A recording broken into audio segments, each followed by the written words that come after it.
चॅनलमध्ये आपलं मनपूर्वक स्वागत। देशातील ताज्या बातम्या, ब्रेकिंग अपडेट आणि महत्त्वाच्या घडामोडी सर्वात आधी जाणून घेण्यासाठी या चॅनलला लाईक करा, शेअर करा आणि सबस्क्राइब करायला विसरू नका। हिंगणा प्रतिनिधी रवींद्र खेडकर, ऑस्ट्रेलियन कॉन्सुलेटचे कॉन्सिल जनरल पॉल मर्फी यांची अप्रोच संघटनेच्या कार्यालयाला भेट। ऑस्ट्रेलियाच्या परराष्ट्र व्यवहार आणि व्यापार विभागात कार्यरत असलेले अधिकारी पॉल मर्फी महाराष्ट्रातील Organisation for Rights of Tribal approach संघटनेच्या महाराष्ट्रात आदिवासींच्या संविधानिक अधिकाराच्या रक्षणासाठी केलेल्या कामाची दखल घेऊन थेट नागपूर येथे संघटनेच्या कार्यालयात 14 मे रोजी भेट दिली। दुपारी 3 वाजता भेटीची ठरल्यावेळी त्यांच्यासह मुंबई स्थित ऑस्ट्रेलियन कॉन्सुलेटमधील Shrimati Erica Sequeira, policy and visit manager त्यांच्यासोबत होत्या। अप्रोच संघटनेच्या जिल्हा शाखांचे पदाधिकारी यावेळी आवर्जून हजर होते। 65,000 वर्षांहून जुना इतिहास असलेल्या जगातल्या विकसित देशात ऑस्ट्रेलियाचा समावेश आहे। तेथील मूळ आदिवासी आणि 250 अधिक भाषा समूह अस्तित्वात असलेल्या आदिवासींची सांस्कृतिक परंपरा ब्रिटिश वसाहतवादाने हिरावून घेतली असताना सातत्यपूर्ण संघर्षाने आपल्या हक्कांना मान्यता मिळवणाऱ्या आदिवासींना इतर देशातील सामायिक दुव्यांशी जोडण्याचा प्रयत्न ऑस्ट्रेलियातील परराष्ट्र व्यवहार मंत्रालय जाणीवपूर्वक करत आहे। एड राजेंद्र मरस्कोले यांच्या मार्गदर्शनात Organisation for Rights of Tribal approach संघटनेच्या न्यायिक लढ्याने आदिवासी वन हक्कांचे प्रश्न, पैसा भरती, हजारो शिक्षित बेरोजगार आदिवासी तरुणांना शासकीय नोकऱ्यांमध्ये त्यांचा हक्क मिळवून देत शासनाला अनुसूचित जमातीची गैर आदिवासींनी बळकावलेली हजारो पदे रिक्त करून ते मूळ आदिवासी मधून भरण्यास भाग पाडेल।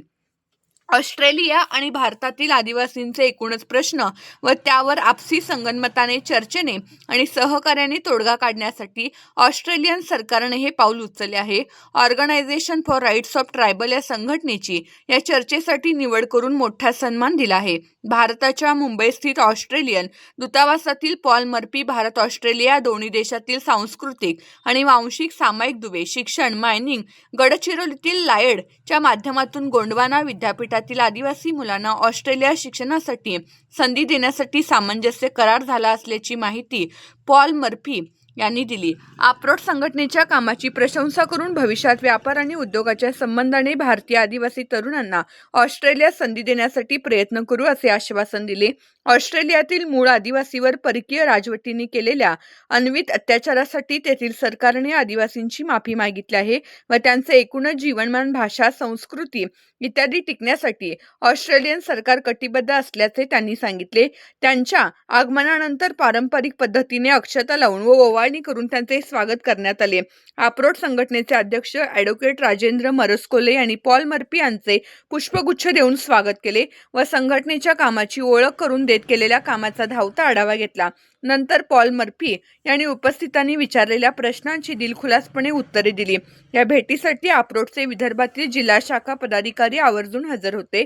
त्यात भंडाऱ्याहून सोपचंद शिरसाम, रवी सलामे, चंद्रपूरवरून विजय कुमरे, शंकर मडावी, गडचिरोलीहून वैष्णव काटेंगे, अमित तुंबडा, अकोल्याहून दादाराव इंगळे आणि समाधान जावळे, गणेश डाकोडे, हिंगोलीवरून बंडू कोकाटे, राम जुमडे, स्थानिक शाखेचे पदाधिकारी नितेश श्रीराम, बाबा कुमरे, मंगला मसराम, डॉक्टर संगीता भलावी, GM साखरकर, विनोद डाबेराव, राधेश्याम उईके, अनिल कुमरे इत्यादी पदाधिकारी हजर होते। चर्चेनंतर पॉल मर्फी यांना गोंडी पेंटिंग व शाल भेट देण्यात आली। महेंद्र उईके यांनी कार्यक्रमाचे उत्कृष्ट नियोजन केले व कार्यक्रमानंतर संघटनेचे सचिव नंदकिशोर कोडापे यांनी आभार मानले।